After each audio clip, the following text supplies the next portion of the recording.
Turns out, the reason it's bled throughout the last few chapters, which you've probably only seen once or twice, is because it reacts to the presence of demons. All the other ones caused it to only slightly bleed, and felt like pinpricks against his neck, while being close to Griffith causes a far stronger reaction, one that they claim can actually kill Guts from the sheer pain. Nevertheless, Guts takes a swing at Griffith, who promptly yeets him away, slamming the poor guy against the wall. Most everybody thinks he's dead, and the Count is grateful to Griffith for seemingly finishing him off. But this is where the God Hand revealed their true intentions. The invocation of doom. The Count must sacrifice a living being to the God Hand in order to be saved from death. At first, he tries to use Guts as a sacrifice, but they aren't buying it. For one, he's already considered a sacrifice for someone else, Griffith. Yet the main factor is that Guts was simply the Count's enemy. To sacrifice somebody, they need to be a loved one, someone you wouldn't even think about killing, because the idea is that you are quite literally cutting out a piece of your own humanity. You rip open a hole in your heart so that evil can flood in its place, their very words. It has to be a victim near and dear to you,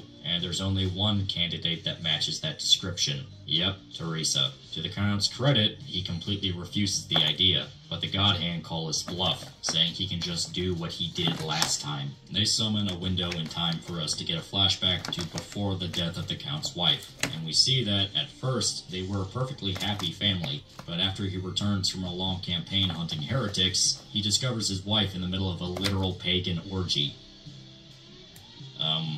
Okay. Turns out she wasn't kidnapped and murdered by heretics. She herself was part of a pagan cult. The Count has the reaction you'd expect and kills everyone in the room except his wife, who he can't bring himself to murder. Instead, he attempts to commit suicide, but just as he realizes his wife is gleefully mocking his weakness, the Bailid activates, the God Hand appear, and tell him that they can take away all the anguish and despair. He simply needs to agree to one thing.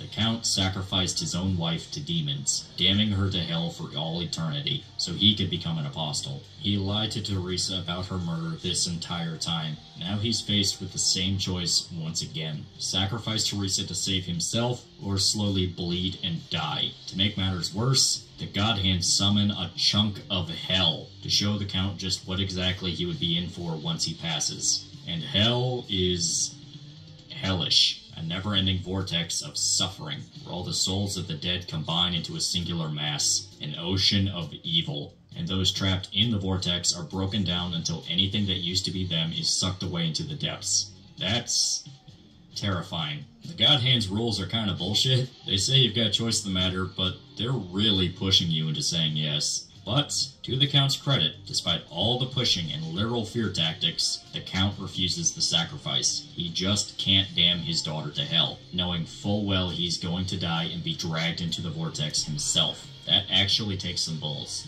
The Count is absolutely terrified of death, but he chooses to die and protect his daughter rather than let her suffer the same fate as her mother. Berserk is really good at making tragic characters, if it's not obvious. Despite all we know about this guy, the fact he's probably killed hundreds of people with his witch hunts and just his absolute glee in causing suffering, when it came to a head, the Count was truly capable of showing love and affection, to a degree where he is willing to sacrifice his own life and be damned for eternity. And the Count is in fact damned. A horde of dead souls pour out of hell to drag the Count into the vortex, including a surprise cameo from Vargas. The doctor whose family he murdered is now pulling the Count into the pits of hell. Fitting, to say the least. Of course, the dead also try to drag Guts in as well, since he's technically a sacrifice, but he saves himself at the last second by taking a shot at Griffith. Take note, kids. Blind anger and unforgiving hatred can save your life. Shot doesn't work, though. Griffith has some kind of force field, telekinetic ability that stops the cannonball from touching him, and with their business taken care of, the God Hands simply leave.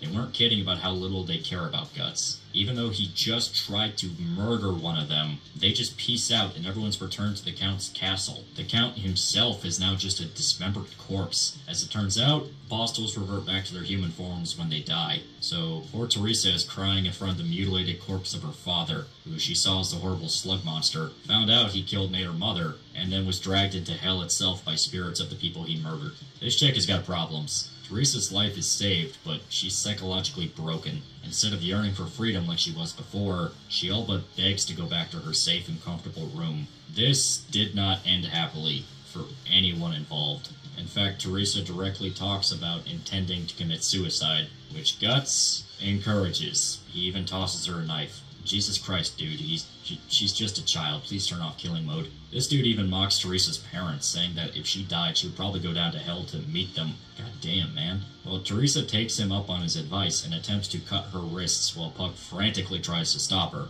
And it's only made worse when the floor underneath her collapses and she nearly falls to her death. She's saved when Guts catches her with his sword, the blade being so dull that her hands can rest on it without cutting straight through her fingers. Guts throws her back to safety, and Teresa breaks down crying once again, her hand still sliced up from the sword even though it didn't cut through the bone. This actually seems to shake Guts, who's visibly uncomfortable and remorseful that she was hurt because of him. This time, all the despair is replaced by something else. Teresa is enraged at Guts, blaming him for everything that's happened. She even promises to hunt him down and kill him, to which Guts simply says he's ready whenever she is, and goes to leave. Puck follows Guts, still trying to make sense of what's happening, and he notices that he's crying of all things. Guts hides his face, but it's clear that the scene with Teresa got to him. The chapter ends with the two leaving, Puck shocked and worried about Guts as a new layer to the guy is revealed. See, this is a very big moment for how the audience views Guts as a character. Throughout the entirety of Black Swordsman, there were hints that Guts knew what was going on far more than he ever let us see, but that's in regards to his knowledge of demons and relative plot stuff. I didn't mention it in the summary to this arc, but there was actually a small flashback that preceded the ending, just after the God Hand was introduced. We see a much younger Guts and another guy talk about the purpose of kings, and how they still have no freedom due to having the limitations of being human. And the guy he's talking with? That's Griffith, before his transformation into a demon. Not only did the two know each other, they were good friends. Another aspect that needs to be addressed is how it's all but confirmed Guts is acting like a complete asshole on purpose. He doesn't want to hurt innocent people, and the episode with Teresa honestly got to him. He acted like an asshole to her so she would focus her emotions on him instead of her own sadness. Once again, there was already sort of a sign of this. Back during the wagon fight with the skeletons, Guts hesitated to kill the girl after she was possessed. Then when Puck tried to comfort him over the aftermath, Guts seemed to almost bury his feelings with aggression and bravado once again.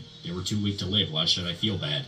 Guts, up to this point, is an edgy swordsman archetype, damn near Cold Steel the Hedgehog levels. But now we see that the story is well aware of this. Guts is trying to act like an edgelord, because innocent people get hurt around him, and he feels terrible about it. It doesn't try to mock the trope or humiliate Guts in a vain attempt at self-awareness, but instead use it as a way of exploring how a man could become like this. Guts' violent nature is him trying to shield himself from further pain, on top of what's already happened to him. This sounds really basic, but it really can't be understated the importance of showing that there's a deeper level to why a character acts the way they do. Berserk does this all the time. Hell, we just got that with the slug count. It turned what would otherwise be a very generic villain into someone that seemed to actually have human qualities to him. He was a completely evil son of a bitch that tortured and ate people for fun, but he still loved his daughter, enough to where he never wanted her to be hurt by anything. So he made sure she stayed safe inside her room while he did everything outside. But as almost like a karmic justice, the real world came barging into his home, killed him, and now his daughter's faced with the reality of what he did. He murdered her mother and covered it up,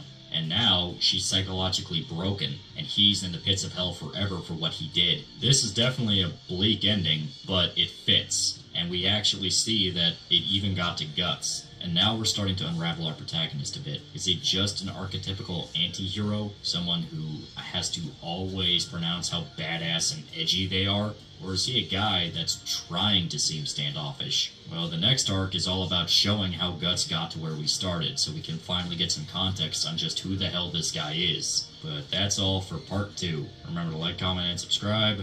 See you guys.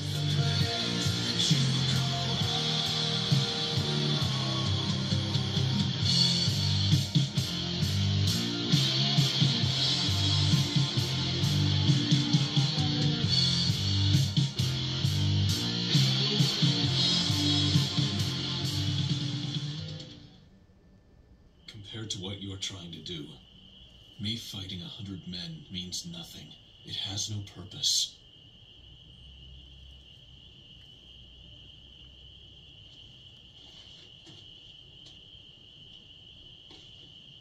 I'm not talking about just you.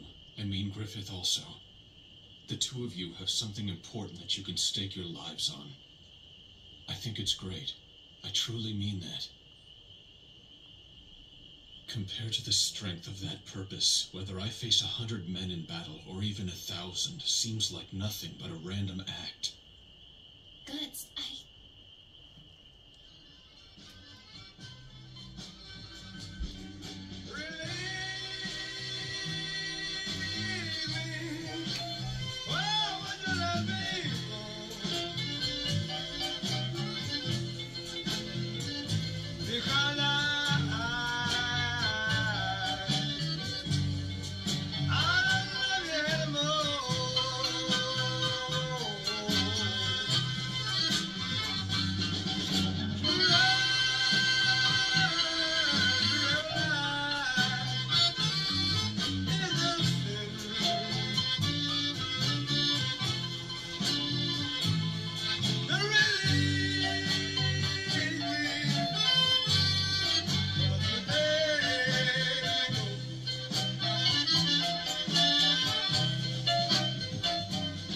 It's time.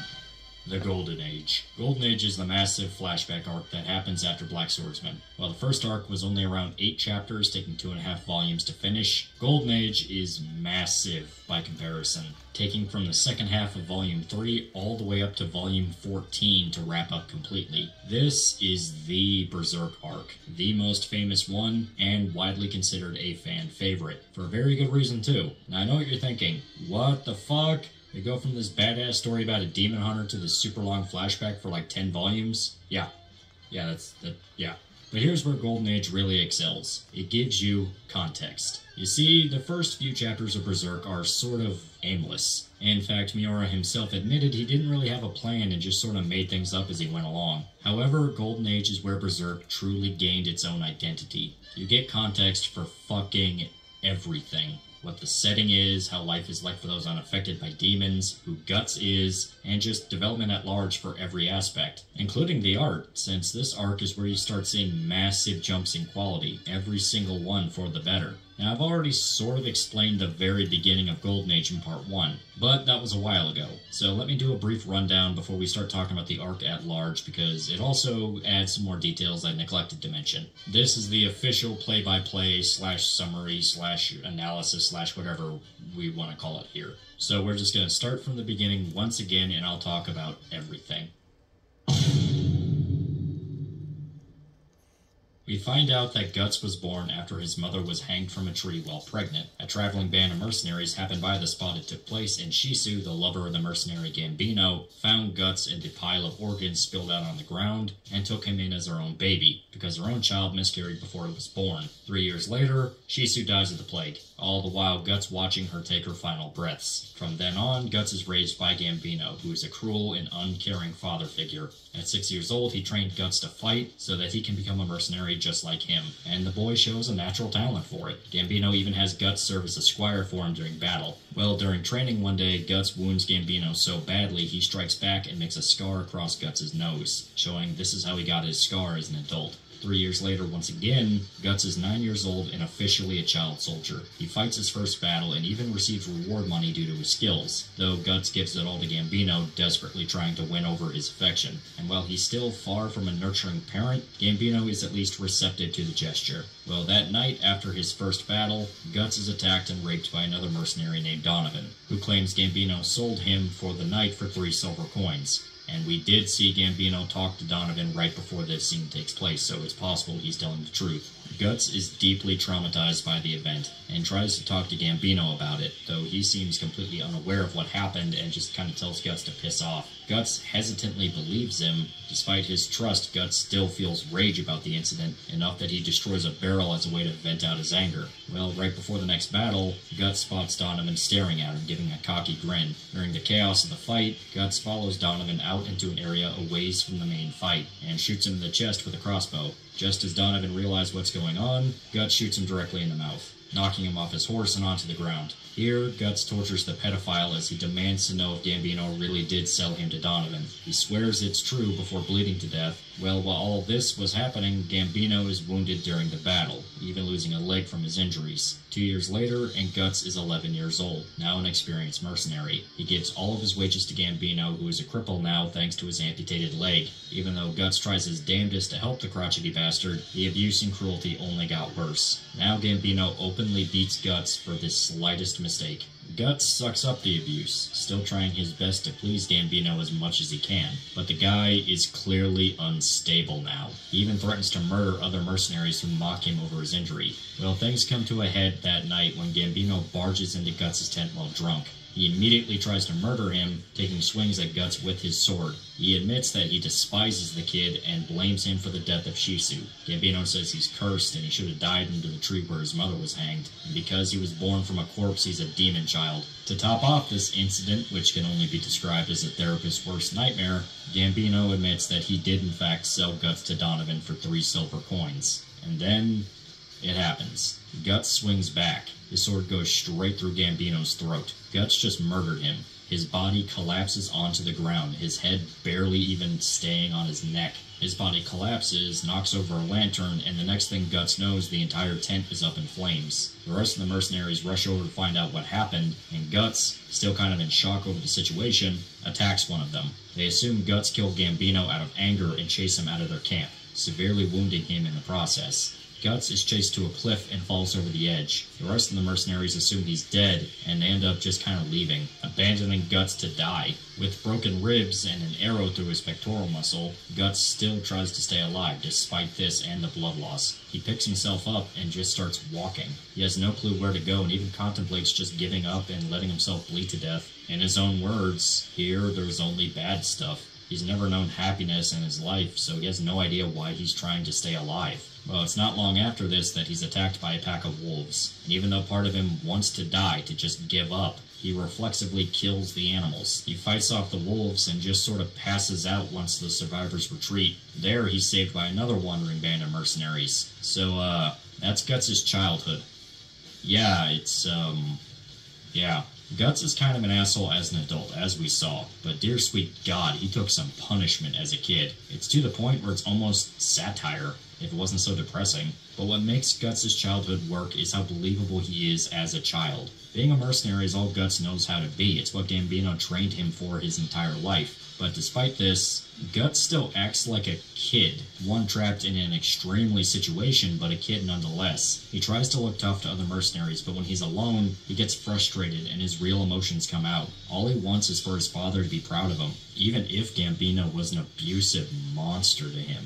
This authenticity helps us feel empathetic towards Guts. I almost forgot to mention it, but there's a scene right after Guts is injured, right when Gambino gives him the scar across his nose, where he's training by himself in the woods. Gambino tosses him some medicine for the wounds because he feels bad about what he did.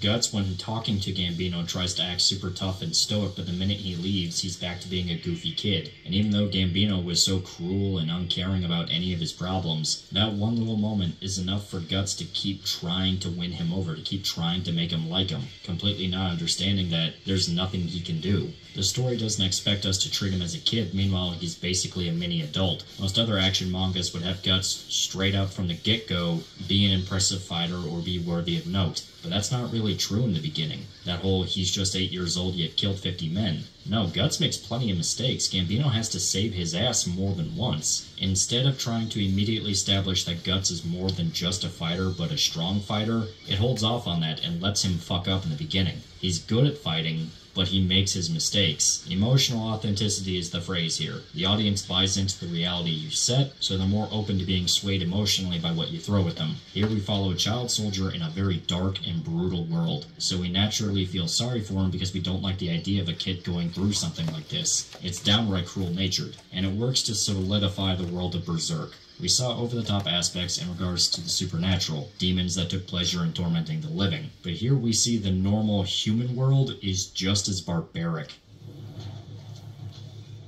I am the devil, and I am here to do the devil's work. Donovan wasn't a demon. He was just a very evil man. Same with Gambino. Shisu, probably the only real positive figure in Guts' life, wasn't eaten alive by an apostle. She caught the plague and passed away. just an unfortunate story in a very heartless world. Hell, Guts is a child soldier, making money as a mercenary, drifting from one violent battle to the next. The world of Berserk is pretty merciless. The demons are merely another stumbling block, and Guts has to adapt to this dark world if he wants to stay alive. Something that pushes him to his limits as much as possible. Not just physical ones, mind you, but mental ones. Guts straight up contemplated suicide after what happened with Gambino. I'm going to go into detail about this further down the line, but an aspect that really impresses me about Berserk is how it doesn't rely on making every single conflict Guts faces about his skill level. The story is well aware that he is a very talented fighter. There's not really a training arc in Berserk.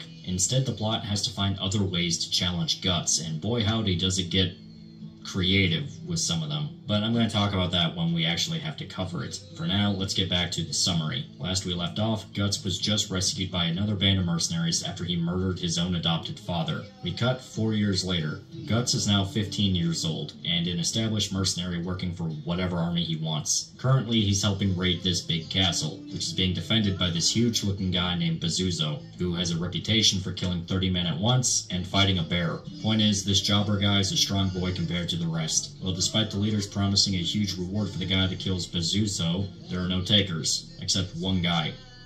Yep, Guts volunteers to fight him, so confident that he can beat him in fact that he even tries to swindle more money out of the guy offering the prize. So despite Guts as an adult being a sociopathic prick, and child Guts being the poster child for the average Eastern European upbringing, teenage Guts is kind of a cocky little shit. This is where we see the immediate difference between Black Swordsman and Golden Age. While the beginning was still nihilistic and joyless, once the arc really gets going, you see a lot more humor and levity crop up. Granted, there was humor in Black Swordsman. Puck's entire purpose was to crack jokes and be sort of the humanity to the story, ironically while not being human, but everything else was so grim and painful that he can feel a tad drowned out by comparison. But Golden Age all around feels a bit more jovial? I mean, it's still Berserk, bad shit happens to people in Berserk, yet at the same time there's a warmth to everything. It's certainly the least depressing arc, at least until you get to the end. And that's one of the reasons so many people call it their favorite. Hell, it's probably the reason it's received more adaptations than any other arc of the series, because you can market it as a bloody, fun, medieval politics fantasy show instead of what happens later. Still, Guts fights Bazuzo and kills him pretty quick. Like, not even kidding, it's maybe about a few pages, if that. He even cleaves the fucker's head in half, which is awesome. Guts' antics catch the attention of a group of mercenaries that were defending the castle, and especially the leader, a guy by the name of Griffith. That's Griffith. Told ya, this is a prequel. We get to find out exactly what led us to the spooky skeleton fun times of the Black Swordsman arc. Guts collects his money, but when the knight who hires him offers to take him on as an actual squire, the first step to rising the ranks of nobility, Guts all but tells him to piss off. Here we also find that Guts does not like to be touched. Now, there was a reference to this back in Black Swordsman, where he snaps at Puck for trying to touch him back in the first chapter, so I guess now you know, Guts' aversion to being touched was because he was raped as a child. God damn. Admit it, you thought it was just gonna be a weird, edgy anime quirk, didn't you? Yeah. You did. We cut to Guts walking through a peaceful valley when he's suddenly attacked by bandits. Those mercenaries we saw talking after the Bazuzo fight set themselves up on a nearby hill. Now they plan to rob Guts of his reward money. It doesn't go well. 2 of them die, and Corcus, the one who suggested they go rob Guts, is freaking the fuck out. Well, the leader, Griffith, sends another mercenary to go help him, Casca, who actually puts up a bit more of a fight against Guts. I might be wondering why this one looks so effeminate. Yeah, she's a girl. It's revealed pretty quickly, and it wasn't that hard to tell anyway. It's all about the eyes. Guts has no sympathy for Casca despite her disability and corners her. Well, just before she gets killed, Griffith comes in to save her, and Guts immediately gets his ass kicked. So much so that one sword strike was enough to send him to the ground. Now, for context, he got hit in the shoulder, and despite what 99.9% of media would have you believe, getting hit in the shoulder is a very bad thing. There's a whole bunch of arteries running through there because it's how it supplies blood to your arm. So, if you get hit there, you actually bleed out a lot faster than you might expect. But Guts is a tough boy and tries to take one more swing at Griffith, but he falls to the ground unconscious. So now our protagonist has just been kidnapped by this group of mercenaries after he killed 2 of them. That's not ideal. It's especially not ideal that Guts has a PTSD nightmare over the death of his mother and father. and Donovan comes crashing in like EDP at a Girl Scouts meeting. The one thing that seems to chase the nightmares away is Guts realizing that Casca is sleeping naked next to him. Granted, the guy is like 15, so it makes perfect sense that his desire for women overrides any mental or emotional trauma. Anyway, Guts wakes up and realizes that the mercenaries who robbed him also decided to capture him. He's standing dead center in the middle of their camp, all of them going about their day as if nothing happened. But when he spots Casca and she spots him, she walks right up and punches him directly in the shoulder wound, seemingly out of the blue. She says that they should have left him to die. Ouch, okay, kind of a dick move. Well, a mercenary named Judo explains that the leader himself wanted Guts kept alive, and since he was losing so much blood, he had Casca sleep next to him for 2 days to keep him warm. This is how babies are born. Pay attention, everybody. Some serious hentai logic with their medicine, but I'm not a doctor, so I can't question it. Also, Guts got a cute tomboy GF out of it, and she's dark-skinned, so let's just roll with it. He won. Griffith comes up to Guts and introduces himself, and even asks him to follow. They get kind of an introduction of all the main players of the camp. You got Corcus, the guy that tried to rob Guts in the beginning. He's still pissed off about how his friends died, and now they're all just acting buddy-buddy. But, you know, it was kind of his fault in the first place. Should have known better than to pick a fight with the protagonist. It's still the 90s, Corcus. Protagonists in anime don't stop killing people for like 12 years. Yeah, even the child slave says it was your fault. That's Rickard. He's a good boy. And there's also Pippin. Pippin's alright. We find out this mercenary band is actually called the Band of the Hawk, a renowned group with a very prestigious reputation. That castle siege we saw where Guts kills Basuso was apparently only supposed to last 3 days, but the Band of the Hawk caused it to last 3 months instead. So these guys are the real deal, and Griffith kept him alive because he wants Guts. He assumes sexually, as we all do, and Griffith clarifies that the fight with Basuso impressed him enough to want to recruit Guts into the army, seeing his absolutely chaotic fighting style as something to behold. Guts tells him to piss off, and the matter comes down to a duel. If Griffith wins, Guts has to be part of the army. Also, Griffith may in fact use him as an honor hole if so desired. I'm not kidding, Guts actually says this. We settle this with swords. If I win, I put a hole in your chest as big as this one. And what happens if I win? You can have whatever you want, my sword or my ass. Rookie mistake right there. I've seen enough lore of the locker room to know how that turns out. Anyway, if Guts wins, Griffith dies right there. The two fight and impress the absolute shit out of each other. Griffith for his skills and technique at sword fighting, and Guts for his reckless, almost animalistic way of improvising. Guts even manages to psych out Griffith and just start beating the shit out of him, biting onto his sword and sending him to the ground. But in the end, Griffith reverses it, pins Guts, and dislocates his shoulder. Guts lost and is now officially a member of the Band of the Hawk. There's some disagreement about the idea. Orcus and his friends try to kill Guts that very night, but all around the decision was taken amicably and they can all move forward together.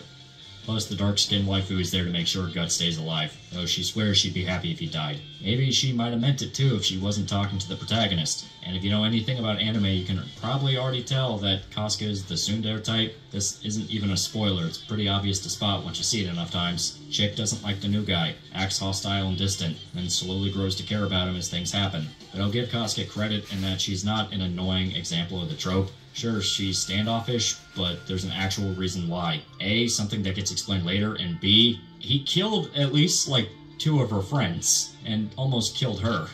So, can't blame her. Still, Guts is now part of the Band of the Hawk. You even get a few chapters where Guts fights his first battle with everybody. He acts as a rear guard to protect the rest of the group as they retreat from an enemy camp they just raided. Much to Guts' shock, Griffith himself personally comes back to make sure he's okay. This is a tiny moment that got left out of the movie trilogy, if anybody remembers that. In fact, the adaptations tend to leave out all sorts of details, which is frustrating for a manga purist like me, but what can you do?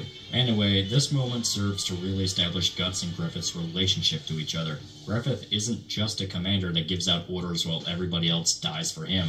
He seems to really care about the safety of his men. For a man like Guts, who quite literally never had this before in his life, it's a complete shock to the system. For the first time, he has people that want to treat him like a friend, to include him in this big, happy family. You see this with the celebration right after the battle. Guts wants to seclude himself away from the others, but they full-blown drag him into the party. They want to make sure the new guy feels welcome, like part of something bigger. Something positive actually happened for once. Whoa. The next morning, Judo finds Guts in his little hidey hole away from everybody, and the two talk about his new life with the Band of the Hawk. Guts admits it's a far more positive experience than he expected. Judo says that the Band of the Hawk is made up of all sorts of different people. Criminals, poor aristocrats, street urchins, but the one thing keeping them all together is Griffith. His charisma inspires them all to come together. These guys are basically following Napoleon himself. From here, Guts goes to talk to Griffith, finding him naked in the bath. Here we have a completely heterosexual interaction between two straight men, simply splashing water on each other.